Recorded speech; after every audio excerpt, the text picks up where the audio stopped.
Yazgı irtem quyoshli tangim Selam Ayrar qishda uyangan sog'im Yerda tinglab inegina o'ylab Qaytib boram yoshligim yodina Selam yangi tong qarshi ol Selam Yeygi kunim hükümlü nazım Selam Güllerge dikning güzel kızım Sesge yiyip taqiyalar örüp Aytıp baram digenim yanına Selam Yeygi gün qarşı al Selam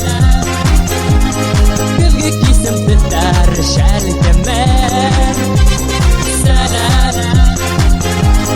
Düngelimde hislengenim eli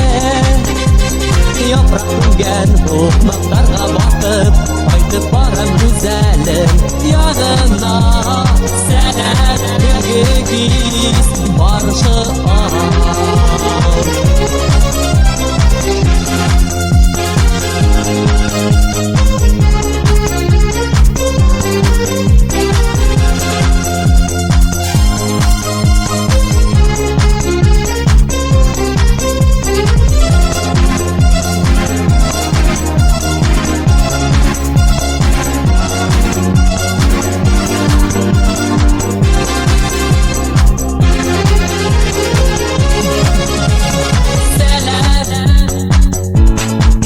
Benim hisemden ağa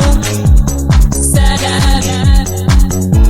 Yıldızlardan kabıngan sağı Yıldızlarda ustarıma yiyip Haydi varam büyüklü yanına Selam Kışkıtın qarşı al Selam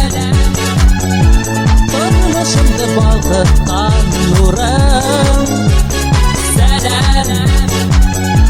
Berim atı yerim